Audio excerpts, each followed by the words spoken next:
Hey, this is Anney. And Samantha. And welcome to Stuff Mom Never Told You, a production of iHeartRadio.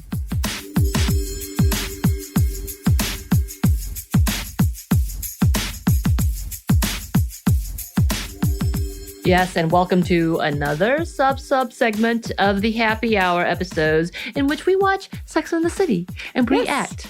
I get to watch Anney react because she is a newbie. Yes, this is my first time. Yes, in our very long-running segment of watching Sex and the City. And yeah, it's been a fun ride. I hope that you're all enjoying. We are sipping on some mimosas. Keeping it Sex and the City-like. Keeping it Sex and the City-like. As always, drink responsibly if you choose to do so. And cheers. Thank you for being with us. Yes, thank you for joining us. And we are on episode 7 of season 1. Yeah. Slowly getting there. We're slowly getting there. Anney, can you please give us a recap? Okay. Yes. So we've been introduced to, the main players, the 4 main characters. We've seen Big pop up, and now he and Carrie seem to be in a relationship. We've had discussions around singlehood and marriage and models and sexuality and all kinds of things. We've really covered some ground. Oh, anal sex. We talked about that as well. Yes. Yeah. Secret sex. Secret sex. Also, sex with 20-year-olds.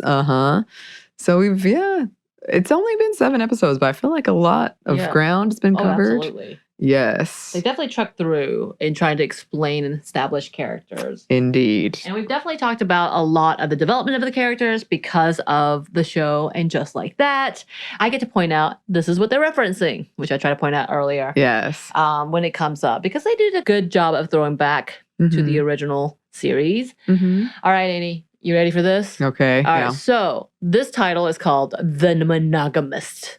What do you think this is about? So I saw this was the next title after we watched the last one, and I've been thinking about it, and I'm still clueless. Okay. Gotta remember, this does ties in as a series. Yes. Okay. Is that like a secret clue? I'm just saying. I feel like maybe there will be discussions around people who, are strictly monogamist and, don't want... Like, I don't know, when you're in that relationship and you have that moment of like, are we exclusive or non-exclusive? That was a big question. It is. It is a big question. Is it still? I think so. Oh, okay. I mean, I think people are more open to other experiences now, and I'm not really judging on either way. Yeah, but. No, today's conversation for me, which was different from me dating in the early 2000s, I guess, like 2010, 2005, in between that era, was this is now the new color. I'm not into open relationships, but if you are, let me know now. We can change that. And that has now become a part of the defining the relationships or the DTR. Yeah. Oh. Have you never heard that? No, I've never heard that. DTR is a thing. Okay. So the DTR, defining the relationship. Now, at this point in time, I have that conversation. I was like, that's cool if you are. That's not my thing. So I would rather not. But instead of just being like, are you my boyfriend? Are we exclusive? Right.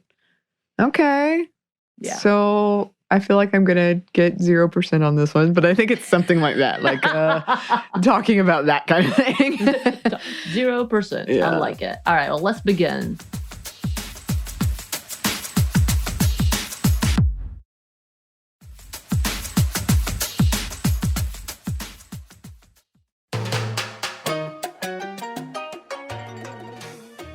I'd forsaken my girlfriends for my new boyfriend. The cardinal sin. I faced the tribunal. Of forsaking your girlfriends for your boyfriend. That is a big no-no in my world. Yeah. I am a very loyal friend, but if you leave me I will always be there for you. Don't get me wrong. But to be left, and I felt like this was a younger age when I was so dependent on hanging out as much, but now that I'm older, I'm like, no, I'm good. We don't have to hang out all the time. Yeah. That I feel better, but like once upon a time. Yeah, to me it makes sense. Like if you change, you want to hang out with somebody all the time. I get that, but if you do it like constantly, and I feel like an old toy on the shelf, where like, okay, when I'm bored, I'll come back to you.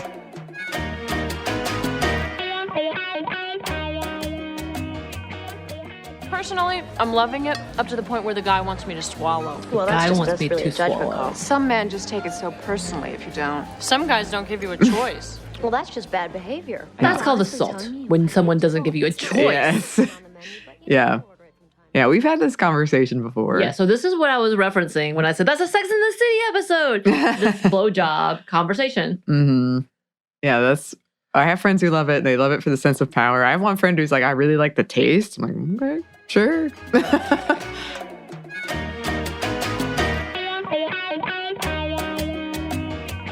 Monogamy is on the way out again. So monogamy as a trend, that's interesting. I mean, the kind of in the late 90s, early 2000s, as a new sexual awakening, that was that conversation of what do we want? Right. I was striving for non-committal, but I was worried I had just bordered on shrill. Which I hate the term shrill because it's only referred to women. Yeah. Yeah. Nonsense. And Samantha and I we've had conversations about the nagging housewife who really, when you think about it, she's just like literally trying to figure out life. Like not do everything by herself. Right.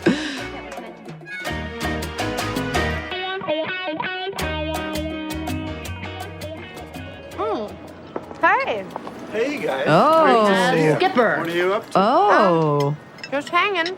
Oh, hey, Allison. This is Miranda and Carrie. Miranda and Carrie, this is Allison. Hello. Hi. Now, would you ever do that? Would you bring, I'm not saying this is what he's doing, but would you like bring a friend to pretend to be your significant other to make someone else jealous? Not to make someone jealous, but to have someone else with me. Mm-hmm. I've done that. Mm-hmm. I've done that. I've taken people to weddings. Yeah, exactly. Friends The to wedding weddings. thing. I've taken people to events. Mm-hmm. And I told you, like, my good guy friend, for a long time, he and I were the single ones, and we would just do things together. We were also very close. Like, he was one of my best friends. Mm-hmm. So we would be like, we would do things together. Immediately, if like something were to happen, he and I were going to go. Right. But Miranda, is now jealous. A little jealous. Well, that's true, Miranda. You're his type. But you broke up with him, remember? Something looks different.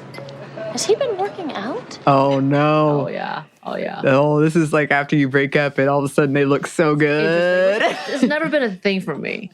It's never. I always compare myself to the new, and I think how much better they are than me, probably. That's my own, like, self-esteem issues. But never like, I'm better than her. How dare she? Mm-hmm. I hope I am, but you know.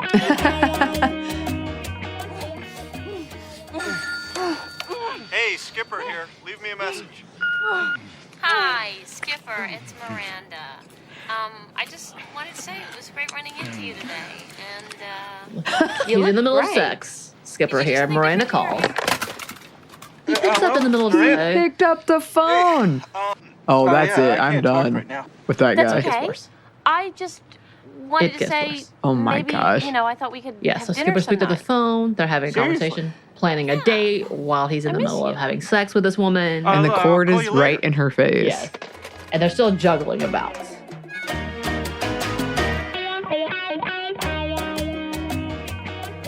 But I've got to be totally honest with you. The woman who I think I love just called and asked me back. Oh! You're breaking up with me while you're still inside of me? While you're still inside of me. The line, you're breaking up with me while you're still inside of me. The best lines, the worst thing. He's an ass. Wow.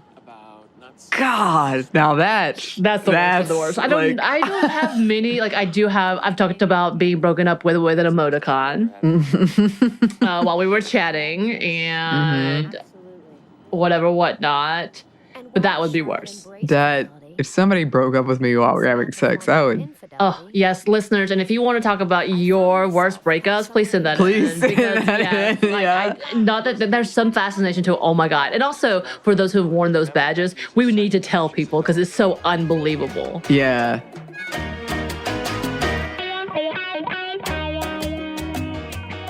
How many women are you dating? In the tri-state area? How many women are you dating?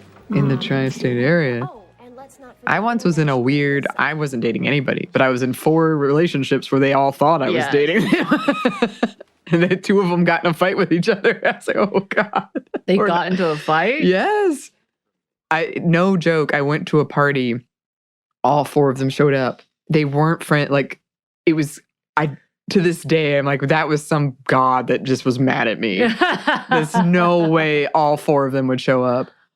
Oh, but they got in a fight, yeah. That's funny. Mm-hmm. All right, then. So Anney has caused fights. I have not. I have. Mm-hmm. There was another one where both guys wouldn't leave. Oh. And I was like, I'm not dating either of you. I don't know what's happening. I don't know what's happening, but I did not consent to either relationship. They were like in a standoff. Yeah. It's the most awkward thing.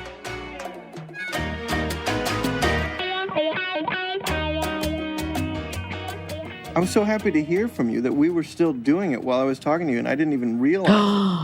Oh, what an idiot. You're kidding. What Right? an insult. No. He Isn't that just crazy? told Miranda that Yeah, they that's were exactly having what it sex when he answered Miranda's phone call. Skipper, I'm not ready for a full-blown relationship thing. Uh-oh. What? And Miranda doesn't want a relationship. I mean, Yep.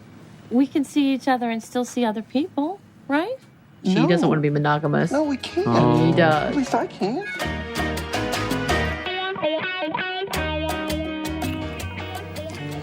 Now we're with Charlotte and Michael, who, by the way, Michael said he wanted to be exclusive. Mhm. She's very happy. I hate doing it. Mhm. You hate giving blowjobs? Yeah. Giving It's not that blowjobs. big of a deal, is it?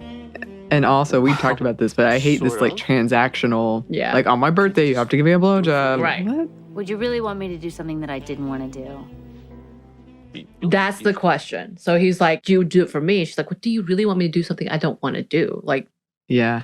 that seems reasonable. Yeah. Why would you want someone to do something they don't want? That's not sexy. Will you at least lick my balls? Goodbye, Michael. That's awful. I hate this mean, guy. I want you to be honest. Yeah. I'm glad she was able to stand up for herself. Because to me, Charlotte would not have been the character to stand up to that, Oh, which I'm glad she did. yeah. But what's so funny is, and just like that, she does like giving blowjobs and is almost caught by her daughter and slams the door in her face. Yeah. But it is. That's the thing. Is like you change as you Yeah. grow, and the people you care about, and they are not forced to. Right. Right. Like, it's possible, definitely, that she would, eventually be like, oh, we're in this Yeah. stable, safe relationship, and I I feel want safe. to That's do the this. question. That's the conversation. I Right. feel safe, so let's do this. I feel Right. like I can enjoy this Mhm. with you, Right. and there's no pressure. Right. Instead of it being like, I'm going to break up with you if Yeah. you don't do this. Right. It's terrible. And would shove your head down like Right. that. No. Yeah. Yes. So if any men who are into these relationships, unless you have a stated affair of like that's how you direct yourself, sure. But outside of that, don't do that.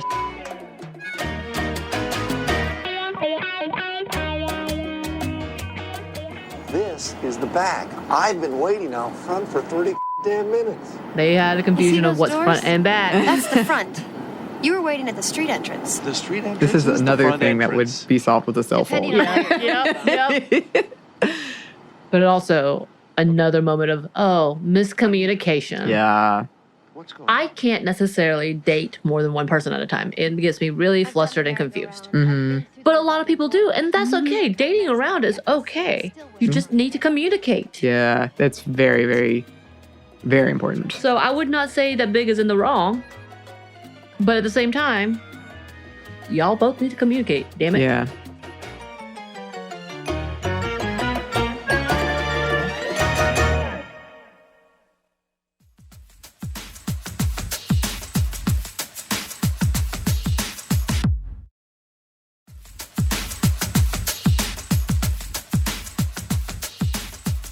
All right, Anney, let's grade you. I think this is the highest score you've gotten. Yes. Yes. Because you did get it pretty on the nose. Oh, wow. I feel good. With the whole yes, this is monogamous, talking about what kind of relationship and communicating. So you did get that. Mm-hmm. How would you rate this episode? Okay, you know what? Maybe I know we're in episode 7 at this point. However, we probably should be doing culturally appropriate to today. To how Oh. does it translate? Yeah. How does it translate to today's relationships? Mhm. And how do you like it? Yeah. I do think there's so many topics they cover in the show that I'm shocked at how relevant they still are. Right.